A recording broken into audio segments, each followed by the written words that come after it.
Tard dans la nuit, dans l'une des banlieues d'eau de la Seine-Saint-Denis, les rues sont calmes, à l'exception des rares voitures qui passent et du bourdonnement des lampadaires. Omar Sy, procureur adjoint expérimenté, revient d'un dîner avec des collègues. Il ne pensait ni au travail, ni à l'injustice, ni aux tribunaux, mais seulement à sa maison. Mais tout a changé lorsqu'il a vu les lumières bleues et rouges clignotantes dans son rétroviseur. En soupirant, il s'est arrêté et a préparé ses documents. Il n'avait pas fait d'excès de vitesse, il n'avait pas enfreint le code de la route. Il n'y avait aucune raison pour qu'il soit arrêté, mais il savait qu'en France, les raisons n'avaient parfois aucune importance. 2 policiers s'approchent de sa fenêtre.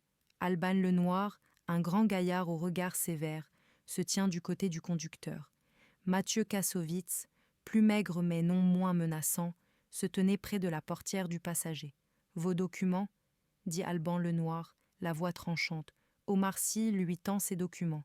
« Puis-je savoir pourquoi j'ai été arrêté » demande-t-il. Alban Lenoir répond sans regarder Mathieu Kassovitz. « Votre feu arrière est éteint. » Omar Sy fronce les sourcils. C'était un mensonge. Sa voiture venait de passer le contrôle technique et le reflet dans le rétroviseur montrait que les feux fonctionnaient. « Vous êtes sûr » demanda-t-il. Alban Lenoir se penche en avant. « Sortez du véhicule. » Une tension monte à l'intérieur d'Omar Sy. Ce genre de situation lui est familier. Son instinct lui dit d'obtempérer, mais son expérience lui montre que ces policiers ont fait monter la situation d'un cran.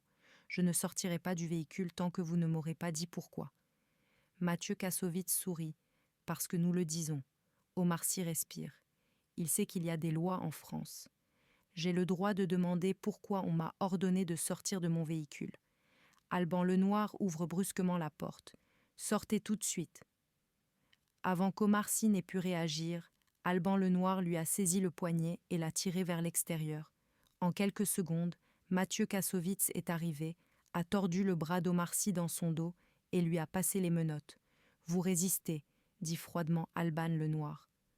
Omar Sy, pressé contre le capot de sa propre voiture, est rempli de rage. C'est un piège et ceux qui ont fait ça ne s'en sortiront pas. La salle d'audience du palais de justice de Paris est pleine. Omar Sy est assis à la table de la défense. Les chefs d'accusation, refus d'obtempérer, outrage à agent, trouble à l'ordre public sont totalement inventés. La juge Carole Bouquet regarde la salle du haut de son banc. Sa réputation est sévère et intransigeante. Le procureur, Grégory Fitoussi, s'exprime avec assurance. C'est le cas d'un prévenu qui a transformé un banal contrôle routier en bagarre avec la police. L'avocate d'Omar Sy, Audrey Fleurot, s'y oppose, mais la juge Carole Bouquet rejette l'objection. À la barre des témoins, Alban Lenoir et Mathieu Kassovitz ont témoigné sous serment. Ils affirment qu'Omar Sy a eu un comportement agressif, qu'il a désobéi à leurs ordres et qu'il les a menacés.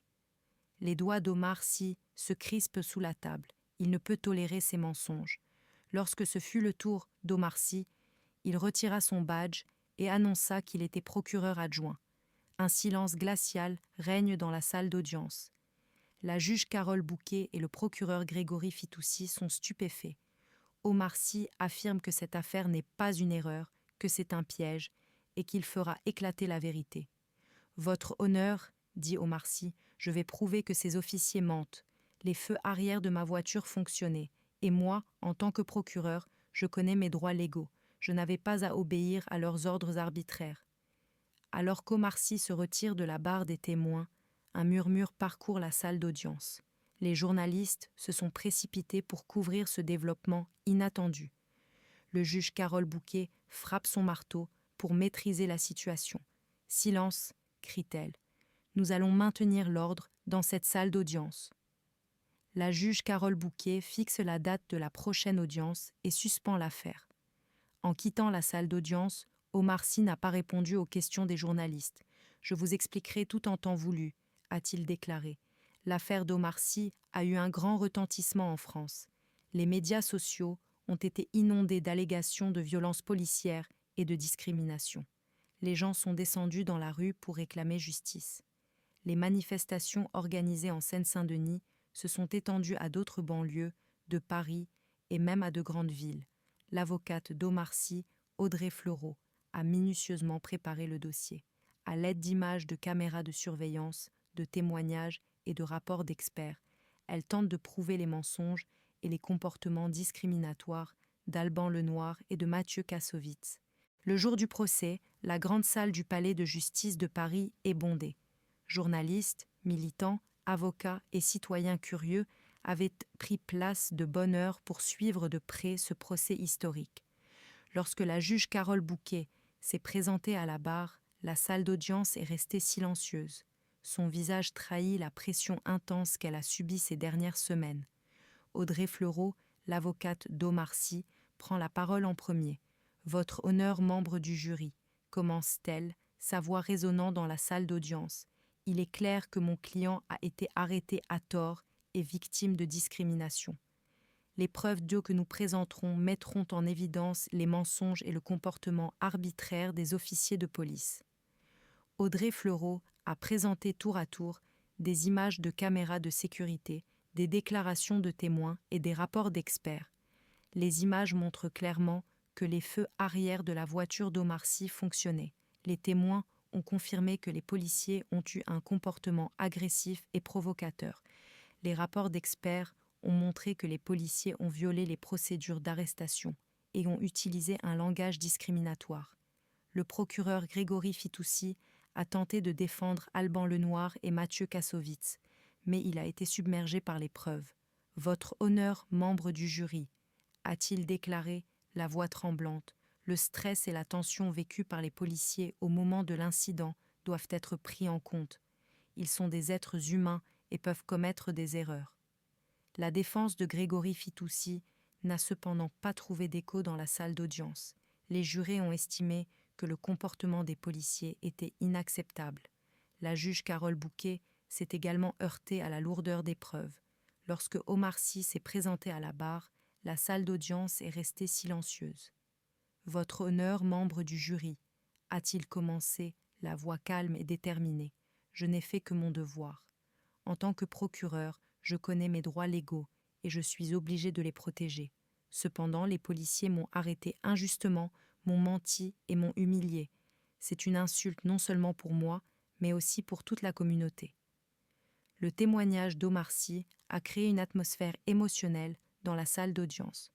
Les jurés ont été impressionnés par sa sincérité et sa détermination. La juge Carole Bouquet, elle aussi, a compris que cette affaire n'était pas seulement une affaire juridique, mais aussi un combat pour la justice. En se battant dans la salle d'audience, Omar Sy défendait non seulement sa propre réputation, mais aussi le sens de la justice de la société. Cependant, le stress et la pression qu'il a subis au cours de cette procédure l'ont profondément affecté. Il n'arrivait pas à dormir la nuit et pensait constamment à l'affaire. Sa famille et ses amis ont essayé de le soutenir, mais il se sentait seul. « Ce n'est pas seulement mon cas, pensait-il, c'est le cas de tous ceux qui sont victimes du système. » Omar Sy s'est levé tôt tous les matins pour préparer son procès avec son avocate Audrey Fleurot. Ils ont examiné les preuves, lu les déclarations des témoins et discuté des stratégies de défense. Audrey Fleurot est devenue non seulement son avocate, mais aussi une amie et une confidente.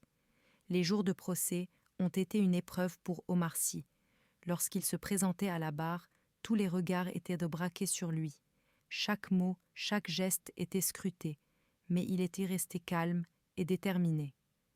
La vraie justice n'a pas seulement lieu dans les salles d'audience, mais aussi dans les rues, dans les maisons, partout, pensait-il.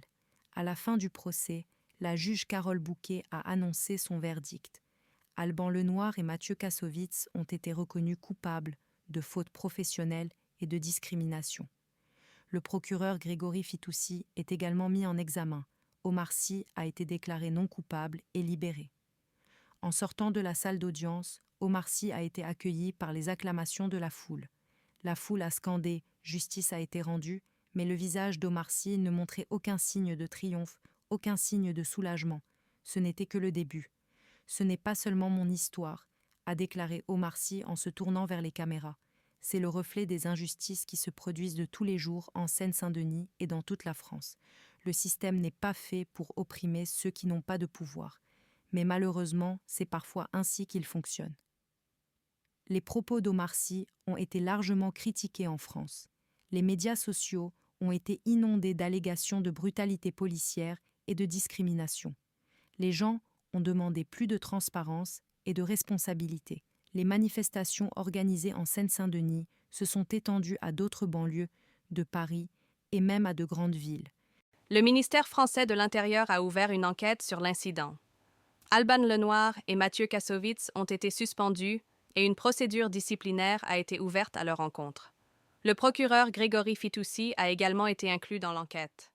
La juge Carole Bouquet, sous la pression de l'opinion publique, a été critiquée pour ses précédentes décisions controversées. Omar Sy n'était pas seul dans sa quête de justice. Il a été rejoint par des organisations de la société civile, des défenseurs des droits de l'homme et des avocats. Ensemble, ils s'efforçaient de dénoncer les problèmes structurels de la police et les injustices du système judiciaire. Quelques semaines plus tard, le rapport d'enquête du ministère de l'Intérieur a été publié. Il concluait qu'Alban Lenoir et Mathieu Kassovitz avaient abusé de leur pouvoir et fait preuve de discrimination à l'égard d'Omar Sy. Il est également indiqué que le procureur Grégory Fitoussi n'a pas mené l'enquête avec suffisamment de rigueur. Le gouvernement a promis de réformer l'organisation de la police. De nouvelles règles ont été introduites en matière de formation et de supervision des officiers de police. Une unité spéciale a été créée pour lutter contre la discrimination. Des mesures ont également été prises pour accroître la transparence du système judiciaire. Cependant, Omar Sy et ses partisans ont estimé que ces mesures n'étaient pas suffisantes. Selon eux, il faut redoubler d'efforts pour résoudre les problèmes profondément ancrés dans le système. La demande de justice du peuple a continué à résonner dans les rues. Ce n'est qu'un début, a répété Omar Sy. Notre lutte se poursuivra jusqu'à ce que la justice soit obtenue pour tout le monde, et pas seulement pour moi. Parce que la vraie justice ne se vit pas seulement dans les salles d'audience, mais dans les rues, dans les maisons, partout. L'histoire se termine par le combat d'Omar Sy, qui est devenu un symbole de la quête de justice et du changement social en France. Ce n'est pas seulement l'histoire d'un individu, mais celle de la prise de conscience d'une société et de son désir de changement. Avec sa victoire au tribunal, Omar Sy a défendu non seulement sa propre réputation, mais aussi le sens de la justice de la société. Cependant, il ne s'agit pas seulement d'une victoire pour lui, mais aussi d'une responsabilité. Notre lutte se poursuivra, pense-t-il, jusqu'à ce que la justice soit rendue pour tous.